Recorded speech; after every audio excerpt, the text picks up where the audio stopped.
And it is true. You know, it's been over a year, will be over a year since I last competed. So you don't have that fresh look. But also I think it's to an advantage. You know, for me, I always I'd much rather come in as the underdog, a little forgotten, than somebody that everyone is, you know, is expecting something, right? So it gives me a great opportunity for my first Olympia, you know, not too much pressure besides what I put on myself, which is perfect, and show up and with my best physique ever, and honestly, and have a great time doing it, man. Hey everybody, welcome to It's Just Bodybuilding. I'm Big Ron Partlow. Of course, I'm here with Dusty Hanshaw and the producer, Scott McNally. Like, share, subscribe, comment, and ring the bell. Yes, and remember, IamMutant.com. Go to IamMutant.com and get your ISO Surge, Hardcore ISO, the new name. Get your Mind FK, and of course, everyone should get on the gear. All the gear. Get on the gear. Okay, code's Dusty, code Big Ron. Save money, avoid people. On the show today, I think he's going to the Olympia or something. Brett like Wilkin, what's going on? Got somewhere to be in a couple weeks. Yeah, I feel like that's what the focus is on right now for sure, and the excitement. So I'm here to talk about it today, man. I haven't done a podcast this entire prep.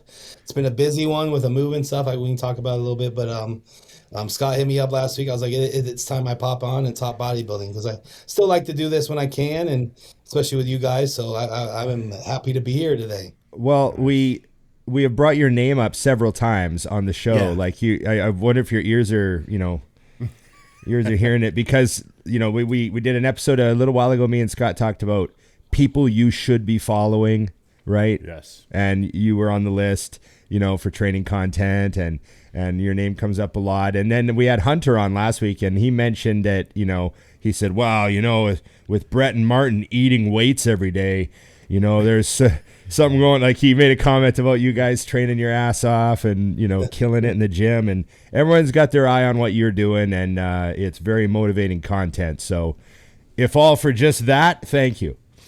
Yeah, no, I did watch that, what you guys did last week. You did. I think your explanation was pretty perfect of like, we still need a few of these fellas. That's what it came down to. Yep. You said it perfect. It's like, Brett, and I'll admit it. I'm not the smartest guy out there. When it comes to training stuff, I know a thing or two, but you said it perfect. It's like Brett just has that. Let's just do another one just to kind of fuck each other up real quick. You know what I mean? Like, Just to make sure. Just to make sure there's nothing left. That kind of describes a lot of what of our training has been. To a point. Obviously, we're not. The crazy part about it is everyone thinks we're crazy and stuff, but it's just like neither Martin or I have ever actually gotten, like, knock on wood, like seriously hurt while training, right? Yeah. We still know exactly what we're doing when it comes to controlling the loadage, execution and things like that. But it's the intensity that we bring to those sets with control. And that's kind of what, our continued focus has been for over the years is, don't stop what works. And honestly, at the end of the day, train the way you want to train, man. Like, now that I'm 10 years deep into this, you guys, 15, 20 years into this, it's like, I would have quit a long time ago if I would have just done what the notebook said or whatever, you know what I mean? Like, we built our own processes here, and we die on our sword, man. So I at the end of the day, when I'm done with my bodybuilding journey, I'm going to be confident that I did it the way I wanted it to do.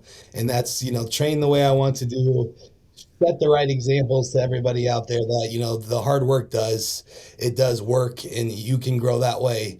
There's many different ways to train, many different philosophies, but at the end of the day, the hard work, the execution is going to be what shines through.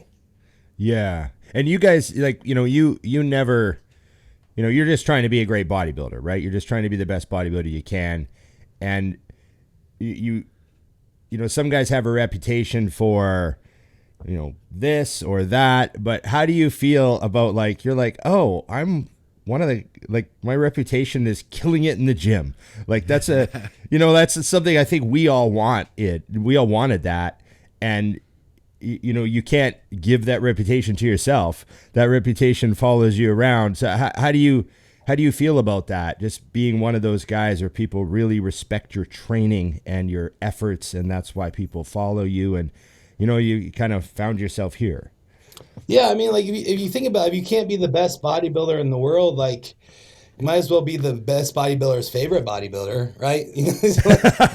That's an example for them. If you don't have the genetics to possibly be that, at least show the examples of everything else besides the genetic portion of bodybuilding that you're doing it correctly. You're setting the example. This is how it's done, and people want to watch you to mimic that, right? So that's something I try to, always try to emphasize in my day to day is like, obviously, genetically, proportionally, clavically, like I'm not going to be the best physically made up bodybuilder in the world, right? But what can I do to close that gap? What are all these little extra things that I can close that gap with conditioning, with say it posing, with waist control, all those things. So it's just it's cool to know that like a lot of people follow me just because of they see the importance of what I'm able to do behind in my day to day life. And I love it, man. Obviously I don't have millions and millions of followers, but my engagement is insane when it comes to people that follow me for the right reasons. And Yeah. I have a very, very loyal fan base, and especially I feel like because I can provide something, and that's what I try to do on my YouTube. And if you guys don't follow my YouTube or whatever, but it's strictly just pretty much training related. I just show my training sessions. Obviously, I'll do some food things in there too, but it's me talking the ins and outs of training in our day to day, and that's what it's all about for us. I think What's that's what. the? Hold on, I want to say that's what Yeah, you guys bodybuilding got- is. That's what. Yeah. To me, that's what bodybuilding is. It's not like, oh, this guy has the perfect physique. He was meant for the sport, like he was God's gift. It's like, hey, you know what? I'm a normal human being, and maybe I have some genetic gifts in some places. I'm going to exploit those, but then I'm also going to turn everything else up to try to make the best. You know what I mean? It's like you got men's physique is like basically you've got a small waist, wide shoulders. You either have that or you don't. Bodybuilding, you can create the physique. You know what I'm saying? And I think that what you're hitting on, man, that's like exactly what this sport is about. So I think that that's one of the reasons too that people really connect to you, because not only that, but then you've taken it to the level that you have. And for people who don't know, you were a lot smaller when you got your pro card. A lot smaller. I mean, I know you were holding back, dude, at the time. I remember you telling me that, but you were how much did you weigh at that pro card win? So when I went pro, I weighed 194 pounds, is what I remember. So You were classic, right? yeah, and people watching this, especially after these past 2 weekends, where it's everyone's exploding about how Urs is the first classic guy to go to the Open Olympia. I was actually I was actually a classic pro first. Built my way up into the 212 into the Open, and we're now going to step on the Open stage. So this will be a first year of that. But I was the original one of those guys, so it has been done before. Obviously not to this level where you're seeing a top two or top three Right. classic guy go to the Open now and stuff. But it's cool to see. I feel like I helped set that example. I know I did for Urs even too, because I talk to him regularly. So it's like part of that, him seeing previous years, he knew he could eventually do that. And now we're starting to see it with a lot of these classic guys that aren't necessarily restricting themselves anymore, trying to find the best look, but also challenging themselves. I think that's what a lot of it was. It's like, a lot of it, they kind of psych themselves out going with the big boys or whatever. It's just, I think I was kind of that first guy that said, screw it, I'm going right into, taking a couple years off, going into this Open and coming in there with a chip on my shoulder. So that's what we saw. Yeah, and Do you you didn't even think say that like the, 210. You didn't even say like 212. You weren't like, oh, I think I'm going to just try to get to 212 and work my way up. You're like, you know what? This is great and everything. I'm going to do Open, Yeah. out the gate. Sorry, Dusty. Do you think that a lot of guys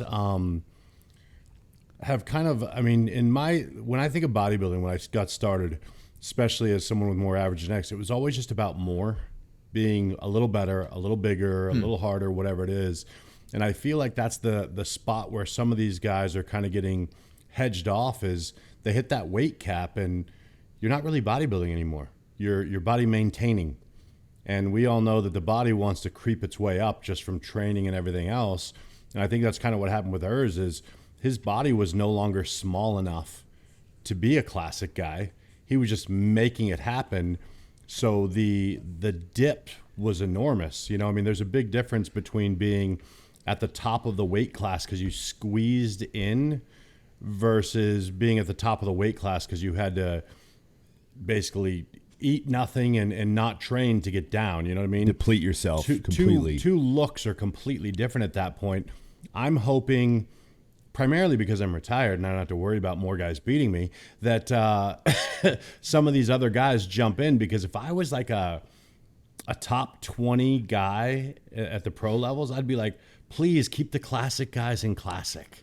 Yeah. Because they're all going to come out here and start kicking our asses. Like, you know, because I feel like a lot of the classic guys, I mean, just like you, and I know you, when you're speaking about not being the best, you're comparing yourself to, you know, literally flawless genetics. Your structure and everything is freaking incredible. Yeah. And I feel like most of the guys who are classic, if they decided to turn it up, they're genetically the best bodybuilders. Proportionally, yeah, symmetrically for sure. I mean, we see that. Then the only thing is that I'm gonna be interested in seeing that balance of how that look transitions. Because even with I think Urs is probably gonna be one of the better examples of that transition. But even there, you know, you could still see, like, even with that extra, like it's still an extra 25, 30 pounds. You know, it is a different look, right? You know, the waist is a little bit thicker. And so it's about finding that balance of not almost not too quick too, right? Yeah, Like, don't ruin your even strength. like last week's look, like for Urz's look, I'm like, I think you'd almost look better about 10 pounds lighter. You know what I mean? 'Cause he lost a little too much lines, and then yesterday, or was it, yeah, but he was even sharper yesterday. So it's kind of a good blend yesterday, really was. But like again, we're also talking about maybe top 5, 6, 7 guys here though too. I don't know how many more can position like that. You know, we've seen a few other guys try it. Just like Urs is going to be a top body, but he was always going to be a top bodybuilder eventually anyway. You know what I mean? Like, he was a transition. It was time. Chris can make that jump. Probably Ramon Dino can, just be based off his proportions and his look. Mike, maybe, you know what I mean? Like, now we're just talking. But after that, I think 6, 7, 8 guys, I don't think it would, like, then I think size will kind of become an issue too, especially if you want to be a top 20 guy. But you're right, man. No, you're definitely right. Those, like I said, those top 5, 6, 7 classic guys, if they want to take the time, do it right, like, they have a really good chance to build up into the open and be successful, because we're seeing that. Yeah. My number one thought when I saw Urs, well, I didn't think it the first week, because I was just like, oh, he looks crazy huge, you know. And then this past week, I thought, you know, we really got gypped with Bumstead. He did the one open show, but it was like a couple weeks after the Olympia. Yeah. I want to see give me 2 years of I want the 9 month. I want the 9 month Bumstead open to just one time. You know what I mean? Too. I just want to see the 30 pounds or whatever, you know, 260, 265. Yeah. You just never know. Right. Yeah. So, and for you to get from, it's an interesting point you make too. Like you said, taking time. I mean, now obviously you this isn't your first rodeo here, but we're talking from now to the time you turn pro. That was 2018.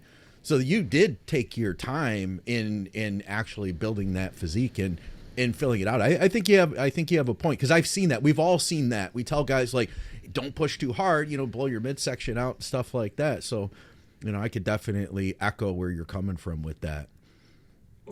And to look back on everything, I think that's what I actually did the best. I know people, they only remember me kind of blowing up right into the open. They're like, oh, he grew so fast, right? But they didn't know, like, the 6, 7 years before that, I was adding like 5 to 10 pounds of muscle a year. But I didn't know why I was. That was the crazy part. Like, I was just doing it for fun. You know what I mean? Like, I was Ivana's bag boy. Remember back then? Like,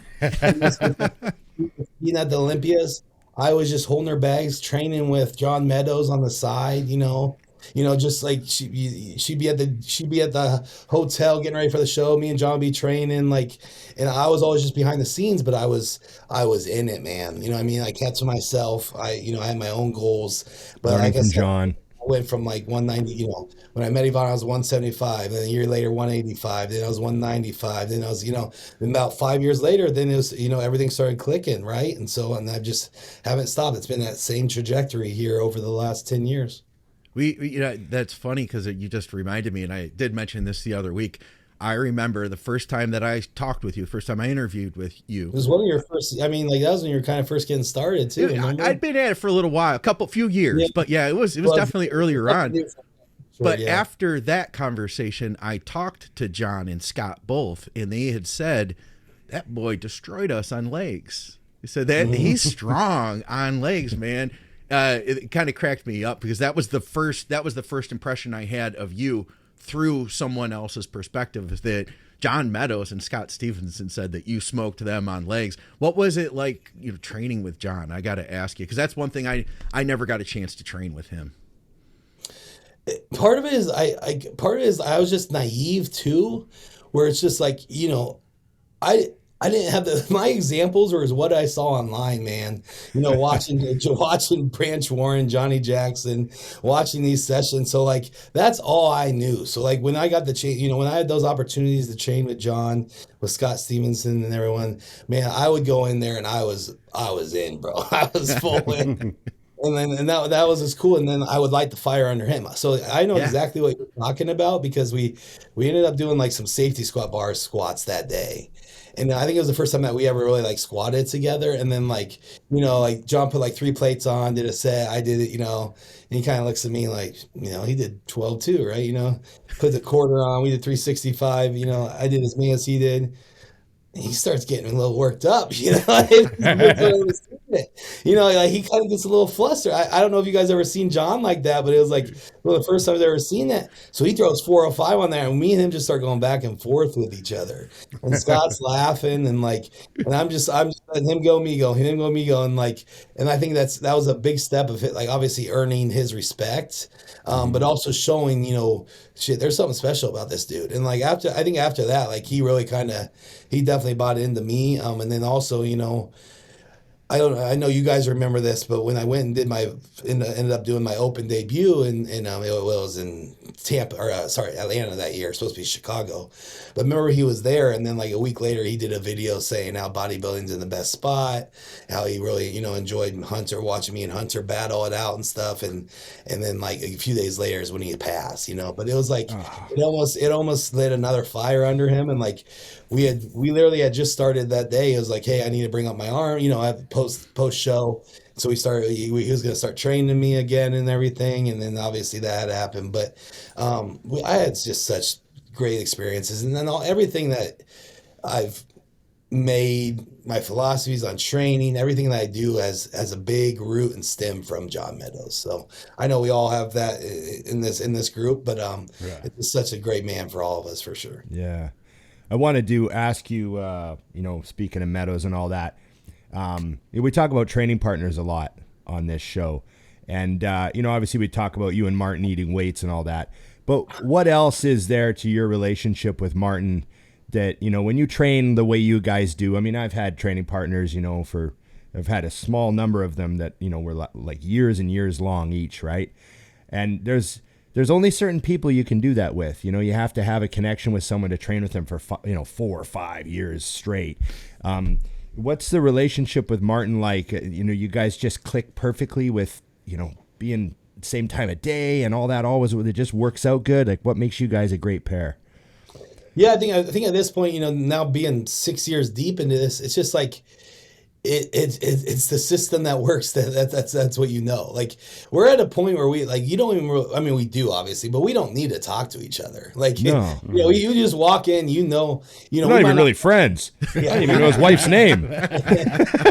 He might have kids. I don't know. I never asked.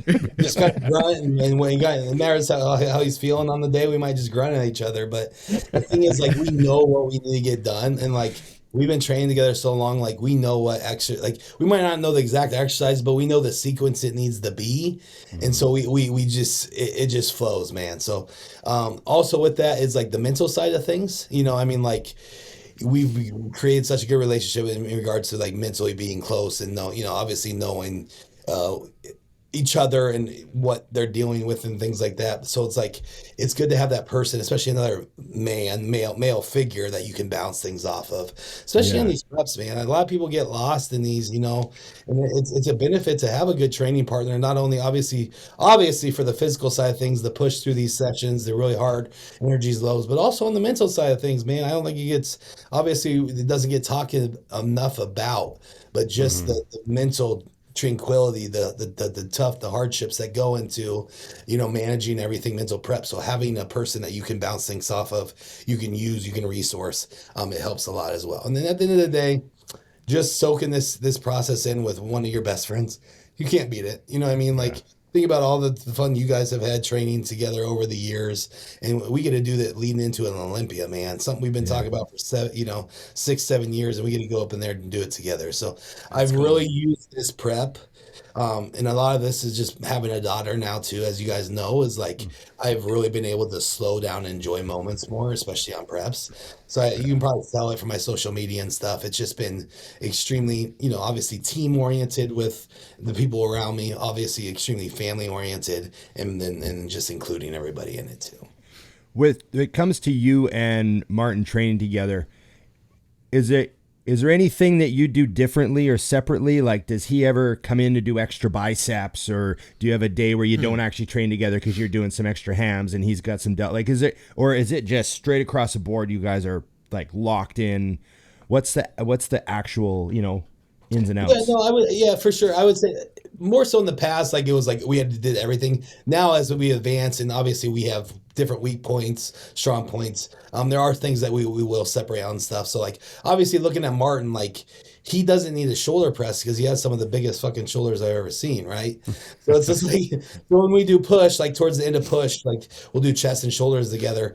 At the end, I'll just do shoulder pressing, and then he'll just do more chest or thing like that. So we will like we'll hit probably 80 to 90% of everything together, and then at the end of the session, then we'll kind of split up and then hit any specifics that we might need on that day. A little bit of customization. Yeah. So me a little bit more arms and things like that. So it's just you know, it's still an individual thing. You know, we still have to make sure that we're taking care of ourselves first and getting ready for the stage, right? So making sure that it all just comes together, and then we'll go pose after that and finish out the session. So it flows really well. Being that you guys obviously like us kind of grew up watching the Branch and Johnnie show, how does it feel when you're regularly compared to them now? Because you guys are this generation's Branch and Johnnie. I mean, that's always an honor just to hear, you know, I mean, just because thinking about all the cool shit we used to watch in the day. But to be honest, we kind of are, you know what I mean? Like I'm looking the other day, like I'm the only one, and I'm not the only one, but there's not much content out there right now, just hard training, you know what I mean? Mm-hmm. So like, you know, that's something I really emphasize, is putting that on the YouTube, keeping that out there just to keep that alive. And it's really cool to be tagged in these things called that, and just setting that example, because it needs to be there. You know, at the end of the day, we can't go too, like we talked about when we started this video, we can't go too floofy on this training, man. Like we gotta still have that solid path, that solid foundation of hardcore training that we have set the examples. Because I got a bone to pick with Hollingshead. I mean, he's our generation's hardcore trainer right now. You know, he's our Dorian Yates. And then like last week I saw him doing some like RDLs with his ass cheeks hanging out and stuff like that. I saw that too. Doing some, I'm gonna have to call him up, man. You can't be our generation Dorian Yates and having your butt sticking out on OnlyFans or whatever he was doing. Just another income stream. Just another income stream. Off you got to have at least 5 income streams, Brett. He was short. His diaper bills are adding up, because when he did that, I was like, man, oh, he'll love this. I love this. This is our first clip for this sure. This is a clip. This is a clip for sure. We're gonna have James on. For you, James, I am disappointed in you. We're gonna have James on for a reaction to this portion. Yeah. So I can't believe that, man. In all seriousness, though, one day he's squatting 7 plates per side, the next day he's got his ass. Hey, times are tough, and utilities are expensive over there. Hey, the tie-ins were popping. The tie-ins were popping that day. Couldn't just leave them. It's the baby diapers. They add up pretty good. No, but seriously, I love that you guys are doing that, because when I got into bodybuilding and didn't know anything, I just looked at videos of the most hardcore guys and tried to emulate. And I think right now, with so much, I'm going to use the word, misinformation out there about how you can get big, or confusion even, guys will see someone late in their career that's not doing that anymore because it's not, the risk to reward isn't there for them anymore. But I think it's important that the young guys coming up see that, we talked about with Hunter about, like, you have to build your base. I tell clients all the time, people in your gym should think you're crazy. If they don't, you're not doing it right. Yeah. And I'm sure if you guys popped into any gym across the country that didn't know you and started just having a normal workout, there would be confusion as to why you guys are trying to kill each other. And, I just think that that's missing, because, I'm sure you were the same when you didn't know anything. You'd go in the gym and it was just, what else can we do to kill ourselves today? Unlive. Sorry about that there. But I mean, that's one of those things that I think has gotten lost a little bit with so many people having access to just putting out their own content. I mean, I grew up watching Ronnie Coleman row 495 for reps. And I was like, all right, well, here I am at 185. I got work to do. Right. So I love seeing that you guys are doing that. And I love that the physiques show it, because I always feel like I can tell how someone trains when I look at their physique. There's just I feel like I have a little bit, like, I do that. I don't know if I'm right, but I'm like, that guy trains hard. Yeah. You're like, it's just I got the this, quality like, of the muscle. Yeah, granite mixed with cement. This guy's training hard. I know nothing about him. Yeah. So, looking into the Olympia, and I saw you put a post up, which I loved, or a story about where you were assumed you would land at the Olympia. And you're like, oh, they got me in last. That's perfect, right where I want to be. We talked about that with Hunter. Do you find it interesting how, because you got your qualification essentially a year ago, everyone assumes you're just bringing that look again? I mean, we all know bodybuilding. You're always as good as your last showing, right? So, and just a good example of this is, think about this time last year. Think about how the world viewed Nick Walker, and look how they look at him today.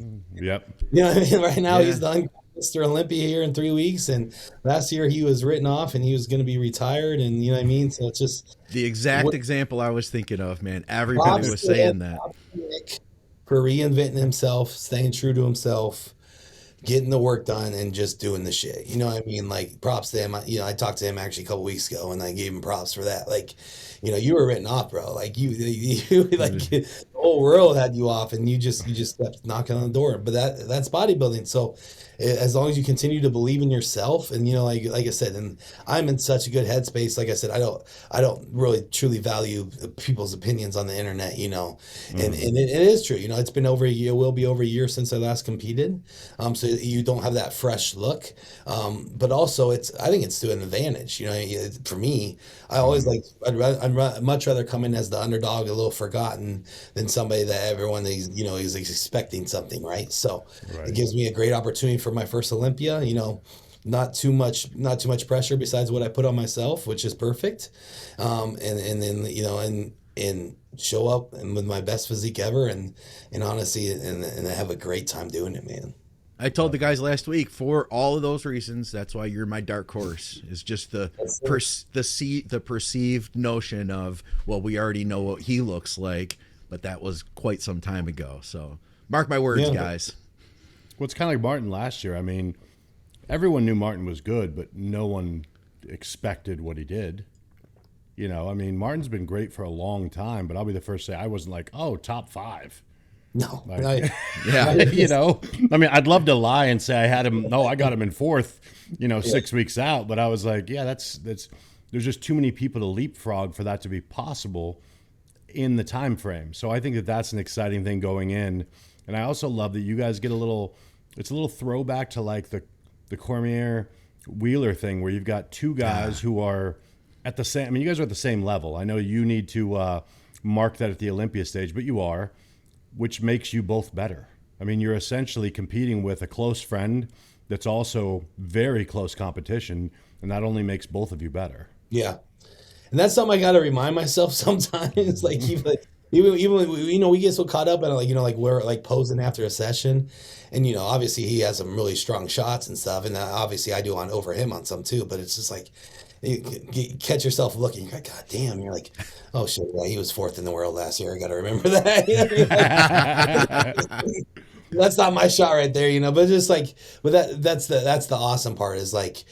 I daily I get to compete against, and I compare against someone that's at that level, right? So it's only going to continue to level me up, which it has. Hey, on that note, we talked to Jordan, we talked to Hunter, and now we're talking to you on the topic. I want to ask you is the Texas vibe, kind of taking that, you and Martin have that energy that you're playing off each other, but then there's kind of that slightly the bigger community of the Texas bodybuilding scene that you're both a part of. How long ago had you moved to Texas now, and what are you thinking about just the environment that you're in there? So I moved here June 1st. So it's been, like I said, almost 4 months now. So, and honestly, it was one of the best moves I ever made. Texas is cool. We definitely like it. We're over in the Houston area. We're on the north side of Houston, and it is a thriving bodybuilding community. You're absolutely right there. A lot of old school gyms. There's just gyms everywhere out here. Really good community lifting each other up. And then obviously Martin had a little bit of history here. He lived in Dallas there for a couple of years, so he has a lot of resources and stuff too. But what brought me out here is I sell this, you guys probably know this, with the Butcher Bomb, right? So my office I know is it. Okay. yep. And so we got my offices out here and everything. I'm actually creating a couple new companies. I'm getting into some more of the peptides with cosmetic creams and stuff too. So that was kind of the reason for the move initially, is kind of set up. I want to build a gym out here next year, and then in the next couple of years, going to be expanding those things too. But just setting up life after bodybuilding and having like a true home base, and what I've learned in the last 4 months is it's perfect out here. I've really enjoyed it. And then there's so many resources in regards to like Bowl, Mega Mat, all these gym equipment, these sponsors. It's just a cool, thriving community down here. And you guys are going to see it just continue to blow up. I love that. Hey, while you mention it, the Butcher Bomb, that has BPC in it, doesn't it? Yeah. Yep. So I've had no experience with topical BPC. Tell us a little bit about that. Yeah, probably. So this is actually one of the first versions of a topical BBC in America, and TB 500. So that's probably why. It has a bunch of essential oils as well. Camphor and menthol. So we have camphor and menthol in here. So what that does is it actually just numbs you out. So what this is a pharmaceutical grade icy hot. So it's a very, very strong icy hot. You apply it and numbs you out for 3-4 hours, so you can train through any issues, any pains, any ache. But also through that, you're using the transdermal peptides. Yeah. So you have the BBC 157, the TB 500 absorbing through the skin as a topical, so that's helping you chronically as well. So it's a feel good and a faith product. So it's going to make you feel good right away, numb out any pain issues, get through training, but also it's healing you chronically long term as well, for injuries. So I trained with a guy in Buffalo for one of my Mutant on a Mission episodes, and we were going to do legs, and I was really nervous because I hadn't done legs for the camera for over a year because I've had a bad hip, and I was gonna do legs with him, and I was like, okay, I gotta make sure I can train today. And he pulls a bottle of Butcher's Bomb out and he starts putting it on his knees, and I was like, oh, can I have some of that? And he gave me a big dollop of it, and I put it all over my hip, and it eventually got on my nuts, which became a little bit exciting up around the leg extensions and leg curls at the end of the workout. But you can do some BPC on the nuts sometimes, It's yeah, a little for your health. BPC on the nuts. Numb them from time to time. I thought it was awesome. I remember loving it and being like, I think that stuff was great. You know how when you have like a joint that hurts, you put cream on it and you have a great workout, you're like, did it help? It was great because I didn't feel it. That's why. It felt good. Like it helped. Yeah. And I was like, I might have to get some of that. Yeah. So I liked it. One try. Miracle Cream, Brett. Sold That's right. immediately. No, it's been killing it, man. It really has. So especially in the like the strongman, the Olympic lifting world and everything. So just continue to blow this up. It's been a beautiful first year. The business is booming, so that's why I got to continue to expand down here. So that's awesome. But damn, you guys, so you moved literally like in your Olympia prep. I feel like as a coach, I'd be like, whatever you do, we don't want to make any big changes. No moving.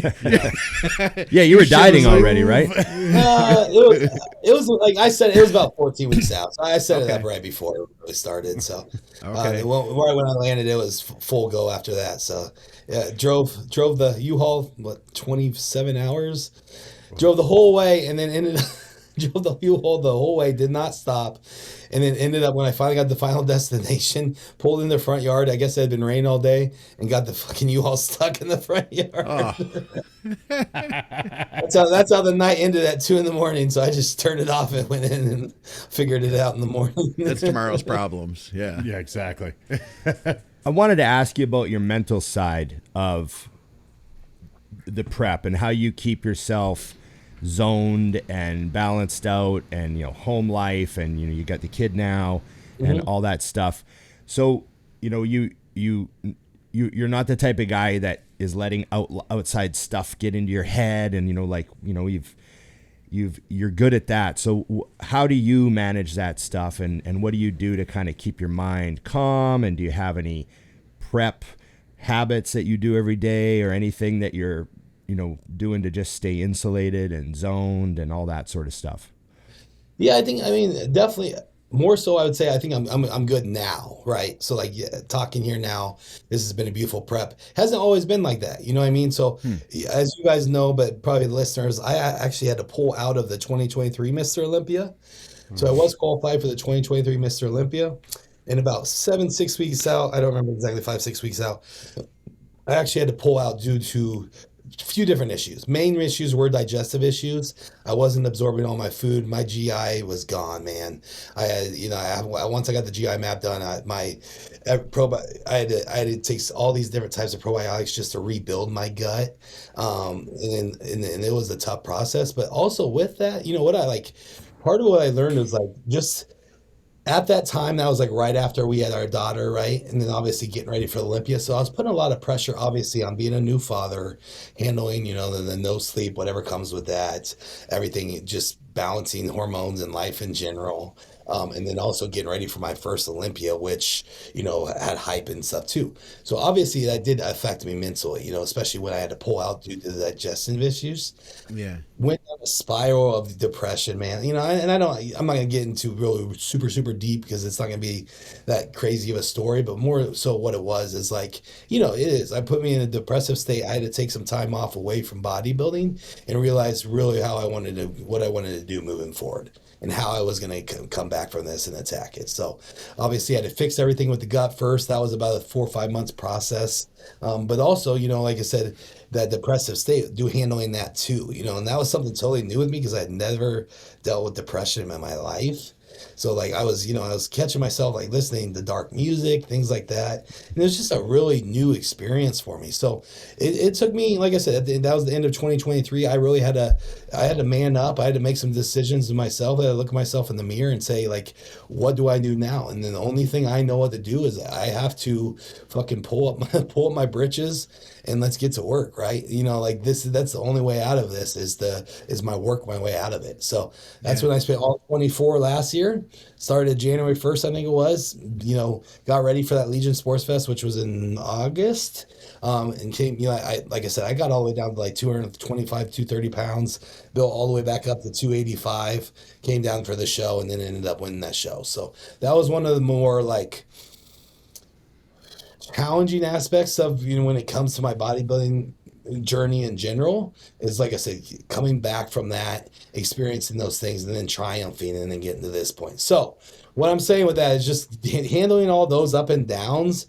That has set me up so good this year that like, I can handle anything right now, man. Like I said, I'm, especially now that I'm 3 weeks, I'm going to make this, I'm going to enjoy this. But I am in a really good spot. So I am very, very happy with everything. But those experiences has helped me build up to this really soak it in.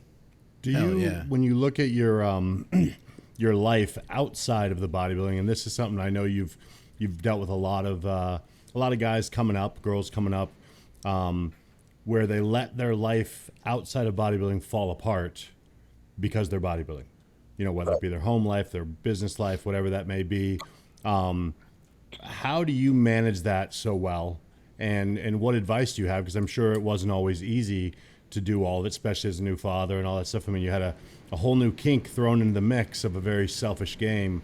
How do you kind of make sure you're doing all those things? And do you find that having the extra things on the outside, the business, the wife, your daughter, does it make bodybuilding easier now that you've kind of put them all together?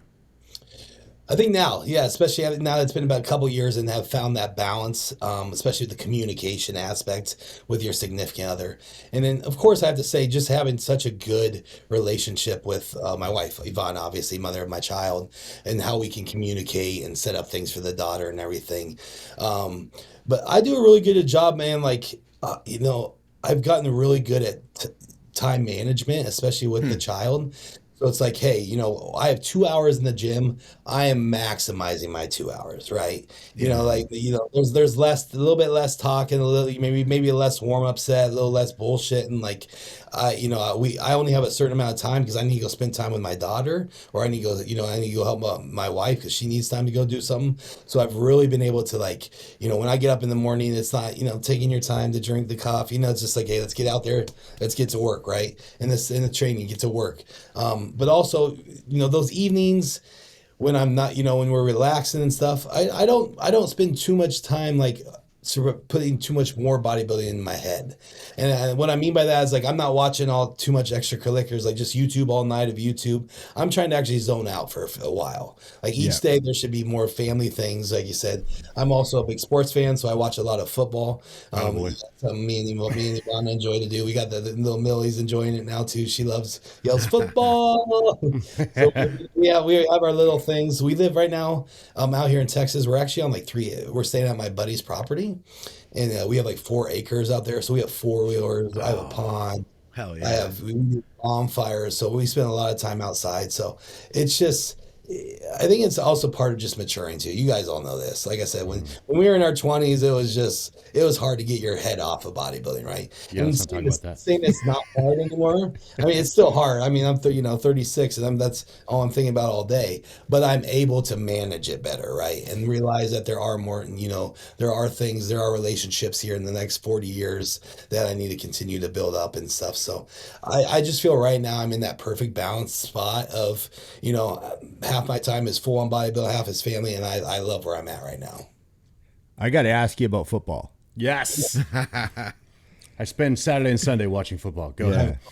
So I've always loved football, but I wasn't like a huge fan for like a big gap because I was like just paying attention to playoffs and I watch the highlights and stuff. But this year I'm watching football. I got my Sunday package. I got the games on. I'm fully into it. It's like something I decided to do this year. So why do you love the game? And are you a Texans fan now that you live in Houston, or are you're devoted to someone? I want to know who your team is. So no, I am going to convert. Yeah, I guess with us moving so much lately, like I said, we moved to Denver. I became a Broncos fan, even though they sucked for 4 years. Went to Florida. You had some legacy. You could cheer, right? They sucked, but no. So I've just always been a big football fan. So I grew up in the Midwest. I was from Iowa, so I was kind of a Vikings fan growing up. But now it's just kind of bouncing around in general. I grew up. My dad was a PE teaching coach, so he had me in everything. I played 4 sports, everything growing up, and I ended up actually playing college football at a smaller college in Iowa, and so that was always my number one. Since I was a little kid, I always wanted to play in the NFL and stuff, and I was pretty good. I was an all-state receiver, kick return receiver. I was a little quick guy. I was going to ask you. You probably weighed what, 170? Yeah, 170, just juking everybody out of their shorts, and then I just wasn't big enough to go into the NFL. So that's when bodybuilding came into aspects. So, but to this day, like I said, that's something that really takes my mind off of things. It's just something that it's in my family. Coaching's in my family. Sports are in my family. So I think everybody can do a little bit better with some football on the weekends. I want you to say because I like hearing what people have to say about their favorite sport. Why is football such a great game? What is it about football that you love? I want you to I break think it what makes down. it such a good game is that there's only, like I said, it builds up to one game per week, which I think is very important. Like I said, you only have 17 games on the year. It's not like the other sports where it's baseball, basketball, where they're playing every other night. Like each game means so much more. So it's like everything is just an event. And I like how it has the tradition of like either Saturday or Sunday, right? So it brings, the community, the families, the fan bases to that one important 3-hour stretch, and then you're done for a week. You know what I mean? It's not too much. Then you get enough build up for the next week and you're excited again and you go again. I think the NFL, just a sidebar, is an incredible business model. They have done absolutely everything right, and that is why they dominate and are by far the best of all the leagues as far as making money. And they own those times. Sunday, Monday Night Football. Yeah, they really do. Who else has Who else, like, do you know, is there Wednesday night hockey? There's Wednesday morning, it's just bodybuilding. There's that. Wednesday morning, Yes, it's just we bodybuilding. own Every that Wednesday. That's ours. Right? Yeah. You left out Thursday. Yeah, they got Thursday night football, but like they own those times, and it's just, they've just done such a great job of like, constructing all of the other stuff around making football part of like a lifestyle for the fans. Well, it's a huge, and then now that they're bringing in like pop stars, like Taylor, you know what I mean? Like they know what they're doing. It's an extreme business for sure. If you live in the South, it's actually more of a religion, but yeah, go ahead. It's not optional here. You move into town, the neighbor knocks on your door. Who's your team on Saturday? You're like, what? What's happening? Right. The neighbors need to know. You need to put a flag up. Are you the enemy or not? All I know is the Longhorns are like 2-1, but like they're not very happy with Arch Manning around here. So I'm just kind of like, these people are serious around here. Oh yeah. One last football question. What do you think you learned from playing the game that you continue to use today? I played football as a kid too. What did football give you as an athlete and a person? Obviously, all those, especially the lessons you learned, especially at the, like I said, the childhood level, high school level. But once I went to college and it became more of like, you took a step up. That's when it taught me a lot of life lessons, right? Like how to be a man. Like when they separate you into that, when you go make that jump from high school sports to college sports, and it becomes so much more organized. It becomes a year-long activity, right? Where you have an off season, you're training all off season. That's actually kind of what made me fall in love with bodybuilding. To be honest with you guys, is the full off season lifting programs. So then I started working in the strength and conditioning department just to help them, and that's where I learned a lot of my stuff as well, like programming and everything. And that's when I really started, like, they could tell, like, I was staying after hitting a few bicep curls. They're like, why are you doing? Why Oh you shit, he's arms? doing arms. Why He's you doing arms. We're gonna lose a receiver. Don't let him train calves. If his calves blow up, he's leaving. Coaches get insecure or something, but they're like, why you train extra arms? But like, that's when I started noticing. I kind of like, I'm looking a little bit bigger, right? This is paying off, So that was always really cool to me, is I learned a lot there in the strength and conditioning program. But also, man, like I said, just how to become a man, how to create a team atmosphere, and then using each other in that regards too. So like we did a lot of team bonding activities, things like that. But also prepare you for the real world, man. I mean, that's what it does. Be a leader. I was a team captain and things like that. I was in charge of 40 guys on myself and overseeing it, and just being a leader and being a man amongst boys, for sure. Yeah, Love it. One of my favorite things about that game is how if everyone just does their fucking job, It's the best. right? But And it's so hard. So hard. It's so hard to get 11 people to all do their job right. And it's like a metaphor for owning a business. Yeah. That's why Belichick was so good at it. Yeah. Oh, man. So what are your plans for getting to Vegas?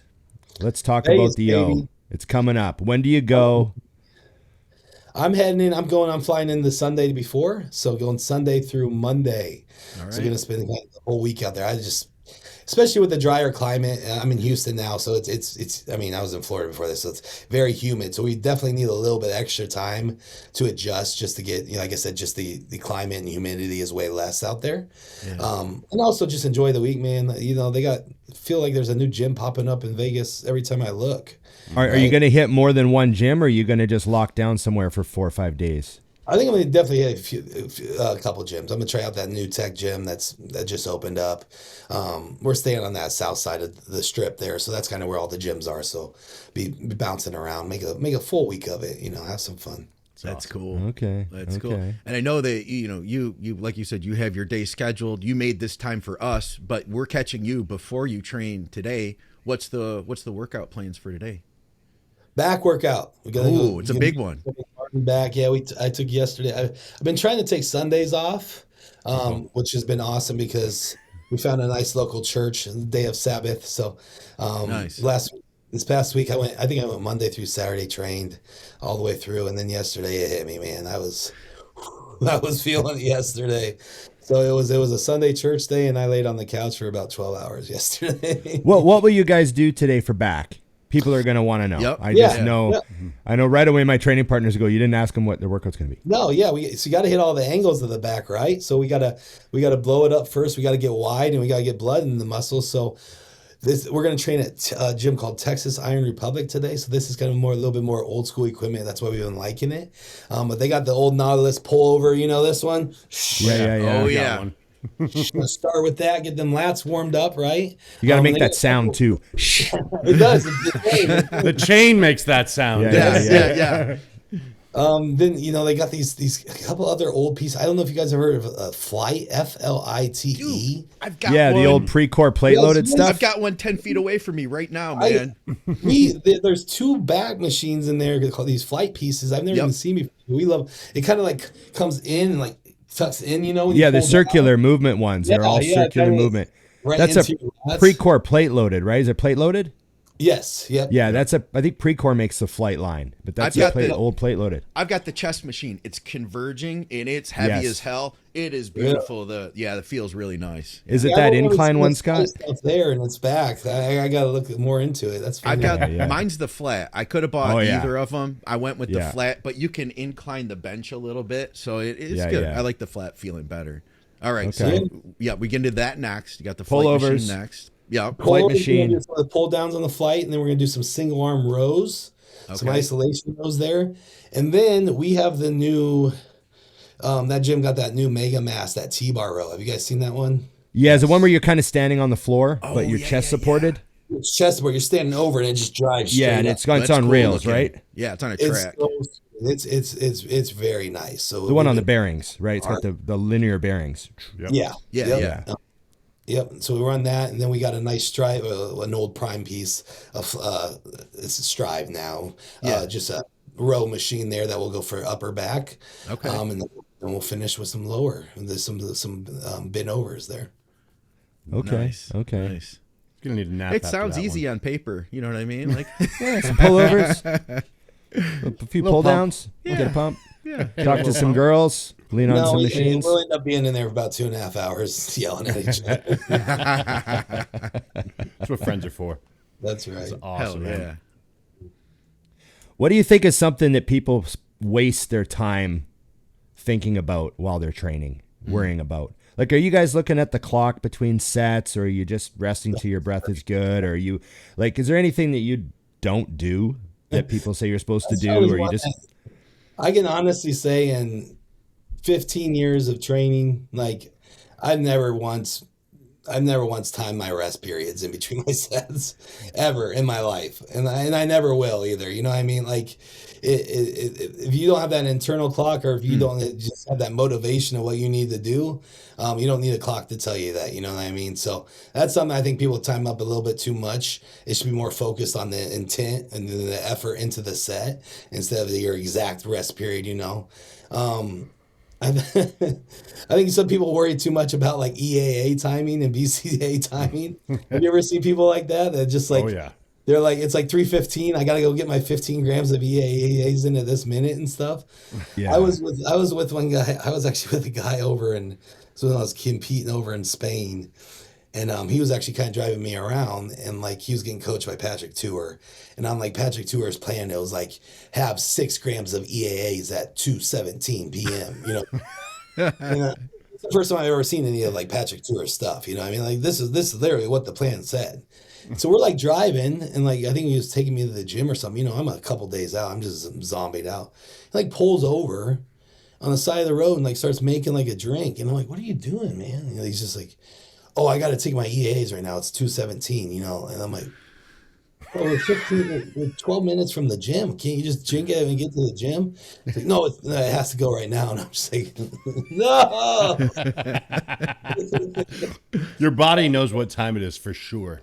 That was a good one. I haven't seen too many of those, but overall, just in general, man, I think a lot of people overthink a lot of stuff, especially leg day anxiety. You know what I mean? They come into it. Do you guys get any leg anxiety anymore? I still do, man. I think that my goal, because I've been training, I'm waiting for a new hip. I actually have to get a new hip. So I got these things. I have to train a certain way so I can train.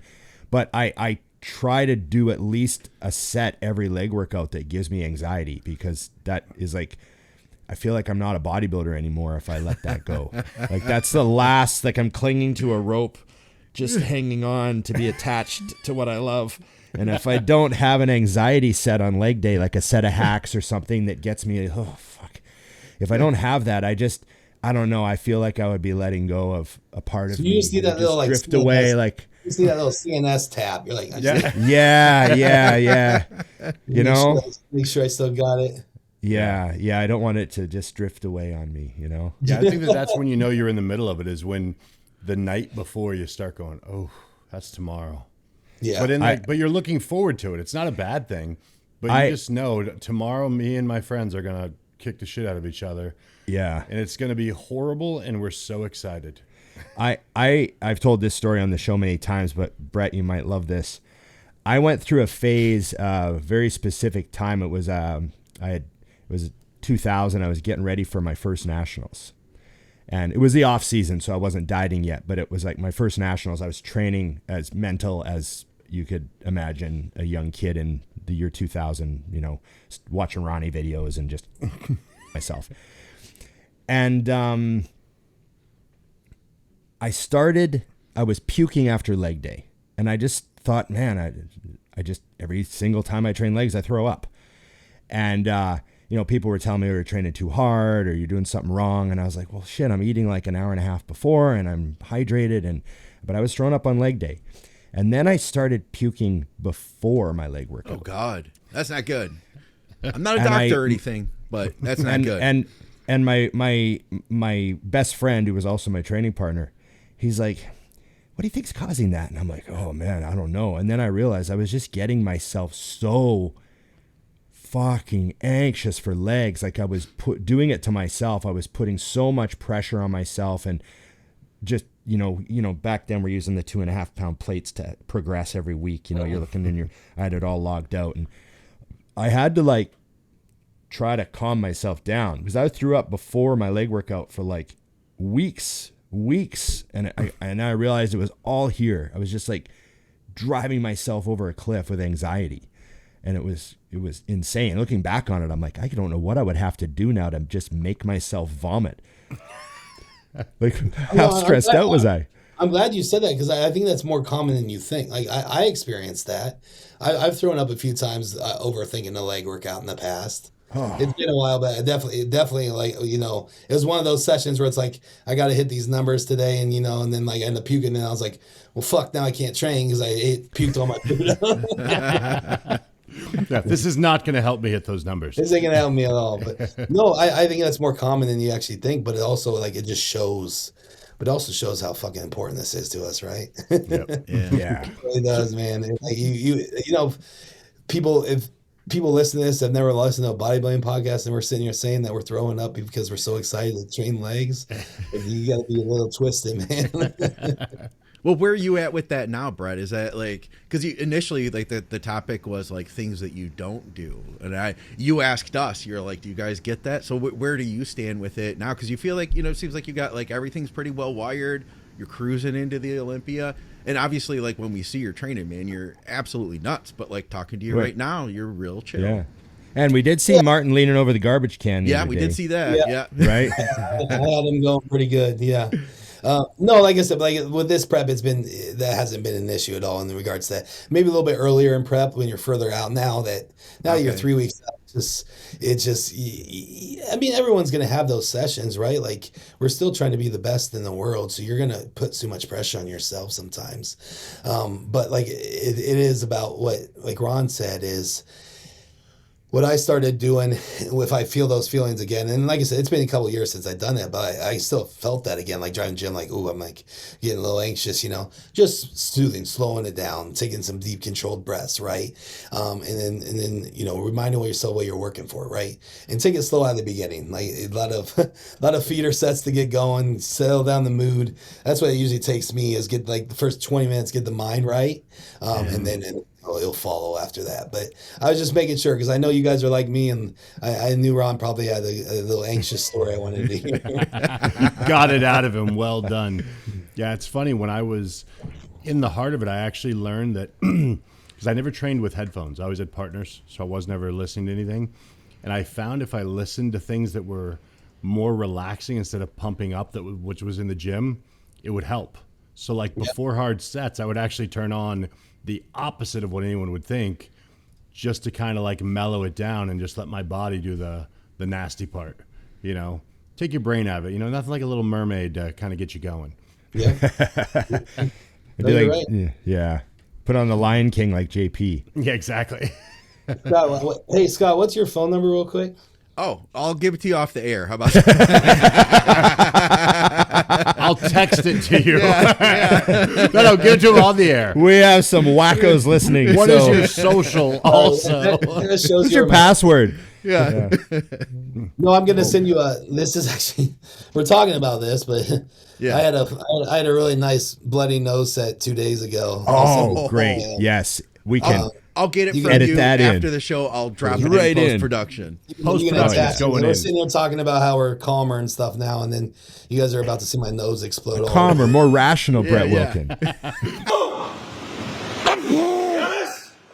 It's gonna be a bloody one. Let's go! Yeah, come on, Brett. Let's go! Yes! Come on! Let's go! Come on, Brett. Yes! Let's go, motherfucker, B! Come on! How bad you want it? Yes! Yes, sir. Oh, fuck. Woo! I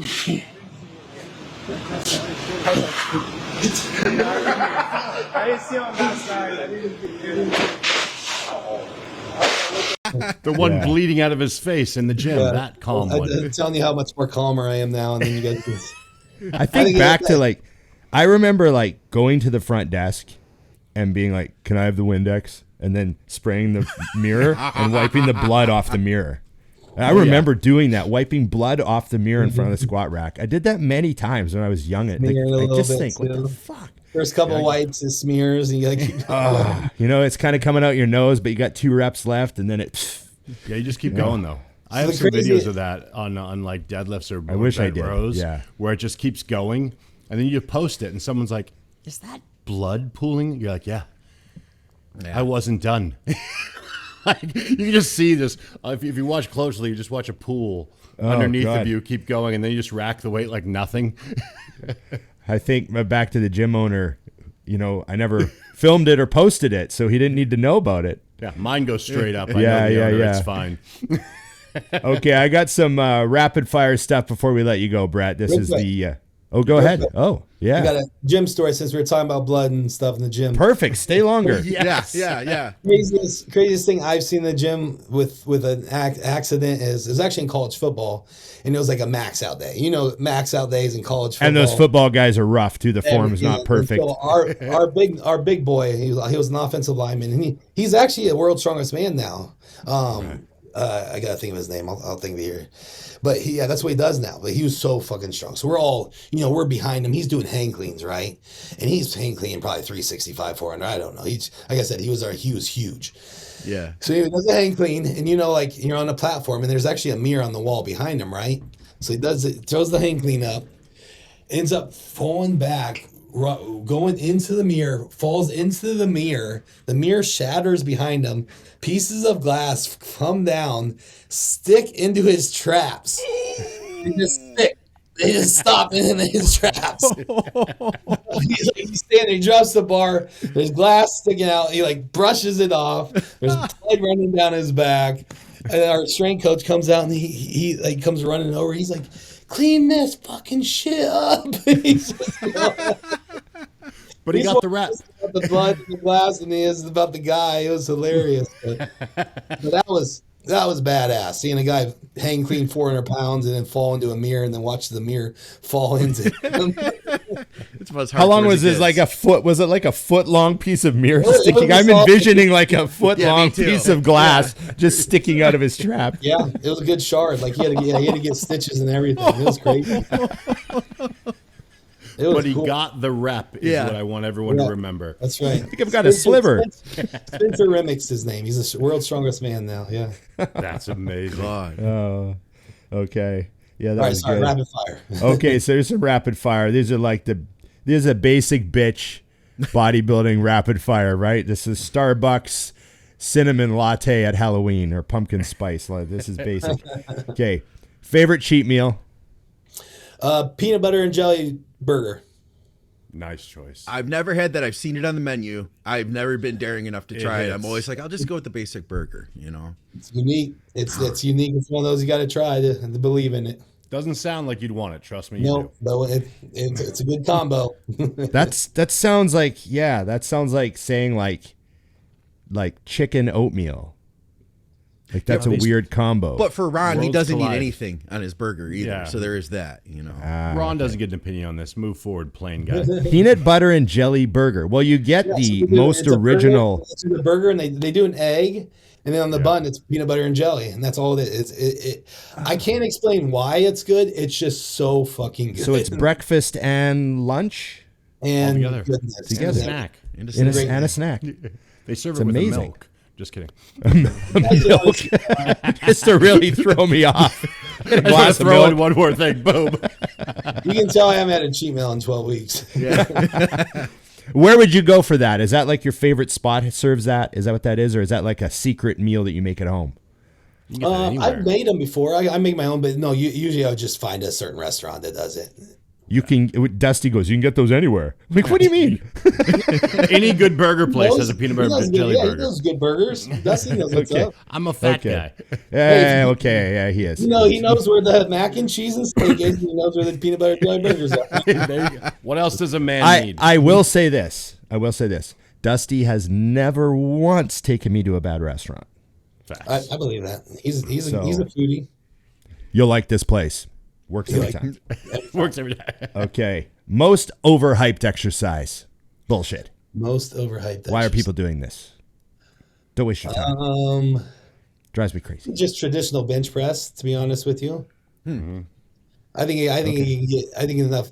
I take that back. Sorry, because now I'm just speaking in bodybuilding terms. I think the bench press is very important early in your career, especially if you're doing strength in for sports and everything too. Yeah. Right. Let me think.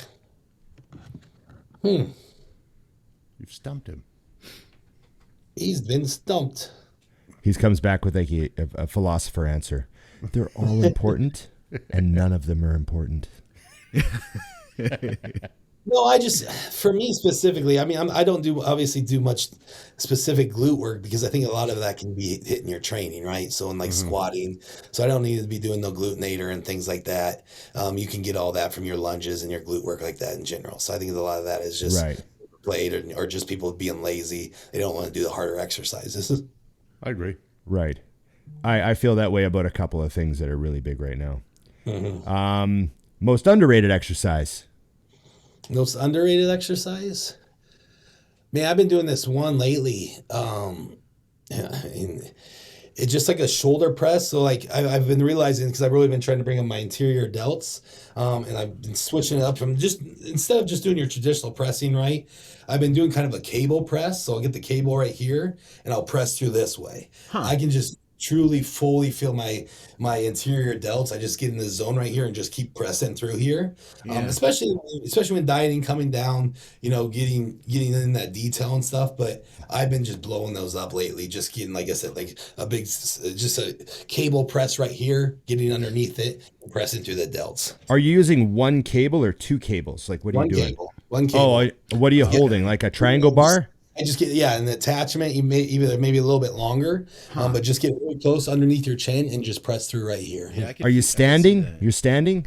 I go seated. I go seated right up next to a cable. Yep. Or on your knees. You can go on your knees too. Oh, okay. That's like a good finisher. I never blast did them that. out. Never did that. Yep. So I'll do that one, and then I'll also do like the landmine presses right here for chest. Yep. Yep. So Right. I'll hit specific interior and then specific mid thick upper chest there. I have problems pressing overhead. Like I don't press overhead every shoulder workout. I do those double cable like anterior raises. Those have been I great. think you should try this one. Like I said, it's not your traditional press, but it isolates it better, and you don't have as much shoulder issues too. Did you ever do those Okay. John Meadows 6 ways? Yeah. I actually have one quick story again. I remember going up to John one time, because back when I was really into it and I was like inventing exercises, I thought I was. Yeah. You know what I mean? New Like, one. you make something, but then you realize, oh, this was made like 30 years ago. But anyway, so one time we meet up with John somewhere, and I'm like, John, I've been doing this exercise. I call them swimmer shoulders. I got to show you this, man. It's my finish. You're going to impress him, right? You're like I ready to call- impress him. I call them swimmer shoulders. He's like, let me see them. And I'm like, I love these. You hit the rears, you hit the top, and he goes, yeah, those are called 6 ways. And I go, oh. And I have a YouTube video that's 3 years old where I'm demonstrating them. I go, oh, so you've already invented this. Okay. Yeah, that's funny you brought that up. That's a true story right there. And I was like, okay, well, yeah, I'm never going to try to invent anything again, because it's already been invented. You're probably, like I telling- can imagine it too. You're probably like, I'm going to show him this. He's going to be blown sure. away, you know? It's like telling Jimi Hendrix, I got a new chord. I got this new chord. I got to show you. That was a good one. Oh man. Okay. Shout out to sponsors. Who's your crew? I know you got a whole you got the Pride hat on. I see. You know what's. Yeah, so Sean. I mean, I eat pounds on pounds of rice and grinds, cream of rice every day. So shout out to Sean. Of course, Gas and Better Bodies. I've been with them for a long time and love everything they're doing over there. I am also with this. I was telling Dusty this the other day, but I'm with Leader Formulas now. So they're based out of here in Houston. My buddy owns the company, and I'm actually helping him develop products now. So this is something new I'm getting into. I'm really excited about.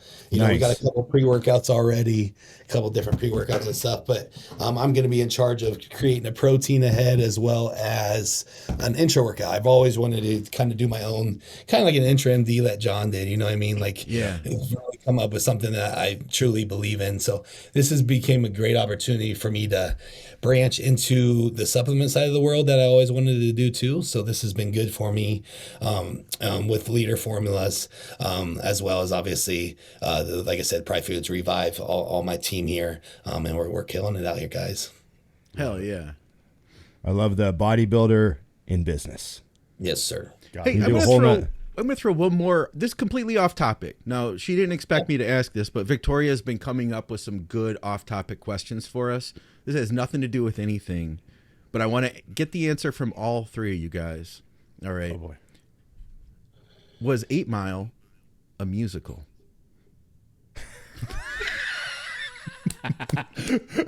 Wow. You're right. I wasn't ready. I was not ready. Fuck. I only saw 8 Mile once. I can't remember how many actual minutes of music are in it because there's like a line. Yeah. I don't think it's a musical. There's enough gap between songs. Okay. There was also no weird dancing involved with the Yeah, music. no There's chorus line. Background people weren't dancing. Reality wasn't suspended while they entertained us. I'm from Detroit, but I never saw it, so I don't really get a say. Brett, you get the final answer in this one. No, I never I'm saw gonna it. say no because if we asked Eminem, he would tell us to fuck off. Thank you. Thank you. I know a musical when I see it because I like am immediately horrified that they're singing 5 minutes in. Yeah, why did this happen? Yeah. I've actually bumped. We've went to shows that I didn't know. Well, didn't you go And to then it's a Joker 2? musical, And yes, I could have left immediately. Oh, I didn't know know Joker 2 was a musical I too. You was told so me. irritated. Nobody told me this. It was never mind. Sorry. Sorry, I figured we were there's kind the of like there's wrapped the up, answer. and I wanted to watched squeeze the one whole thing 8 in. Mile and loved it. All right. And I couldn't get out of the Joker 2 fast enough. Okay, okay. And we're ending on that note. There you go, Scott. Thank you. Okay. Guys. Thank you. Thanks, Brett. I'm extremely excited for the Olympia this year. There's going to be a lot of great things to pay attention to and a lot of guys that we know, and we want them all to do well and kick each other's asses. And, you know, I feel like this has been like, doesn't it seem like every year there's like 4 or 5 guys that like drop outright? Usually, I mean, this one, we're stacked, man. Yeah. Everyone's We are rolling. stacked. We got 4 or 5 Mr. Olympias there. Like, this is going to be a fun show, man. This is gonna it's be a fun completely different era than it used to be. Like, you know, they're used to like having multiple Mr. Olympias repeatedly in the same Olympia is not something we've ever had until this era post 2020, you know, and it really changes the game and makes things super exciting.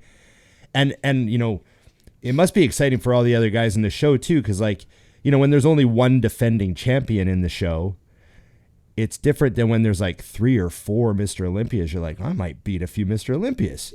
You know, like there's that. Some guys have that in their head. Like, I might be able to take out a couple of Mr. O's here, you know? So, Yeah, I mean, I feel like, you know, back 6, 7, 8 years ago, like that's what Phil, that was kind of his, that's what made him who he was, because he was the only one winning, right? So like he kind of just kept that over everybody's a little bit ahead, you know, and like he was almost like a mythical creature. But now, like I said, you got these guys all beat each other at least once, right? So like it's very exciting. We have no Once idea. in 6 months.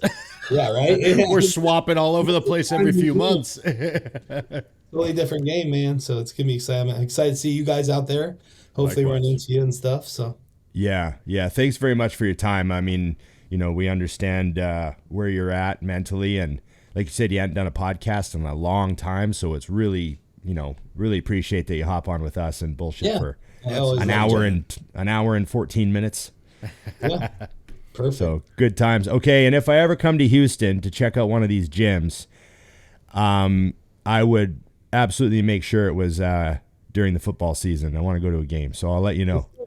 Let's do it. Okay. I'm going in a couple weeks, or I'm going a week after the Olympia. Oh, okay. Good. Okay. Brett Wilkin, everybody. Thanks for coming on the show. We appreciate it. Mr. Olympia bound. No one knows what he looks like. Brett Wilkin, everybody. That was good. It was good to talk to him again, you know? Absolutely. We had him on once before, didn't we? Like, It was Eons some time ago. ago. were you on the show, Scott? Was I that don't like even think I was at the time. No. Maybe you weren't on. Maybe I was half in the bag dead. Who knows? I don't know. Yeah, it's been a while, man. Yeah. No, that's cool. He, you know, true bodybuilder, hardcore guy, easy to chat with. I hope he does really well at the O. It'd be great to see him, like, you know, show up his absolute best ever and knock some skulls, you know? I see it happening. Yeah. Yeah, I'd I'm love to excited. yeah. Okay. Remember, everybody, like, share, subscribe, comment, and Ring the bell. remember, IamMutant.com. Order your stuff. It comes really quick. You're going to be blown away how fast it shows up. Avoid people. Get your hardcore ISO. Get your Mind FK. And, of course, everyone should get on the gear. Dusty and Big Ron are your codes. Support it. Support the show. Support us. Yes. Thank you very much. Remember the Patreon. Think Big Patreon. Thank you, guys. You know, Yes. keep a producer homed. Got to Appreciate keep it. that running. And we appreciate all the support on all the shows. I like the Think Big channel. Scott, what's the update on the Think Big channel? It's going great. Oh, we're doing really good, man. Everything, and you know what, too? It's our community is freaking awesome. Just we get the coolest people commenting and supporting us, and we've got all the people over on Spotify now too that I was unaware of. So I've been trying to put up polls on Spotify too, which is fun. So if you're listening on Spotify, we could definitely appreciate the love over there. Leave us comments, and you can even what is it? They have like you could leave us like a 5-star review. Would be awesome on Spotify, because that'll help to boost us up so that other people find us over there. Yeah, much appreciated. Okay, remember everybody, it's just bodybuilding.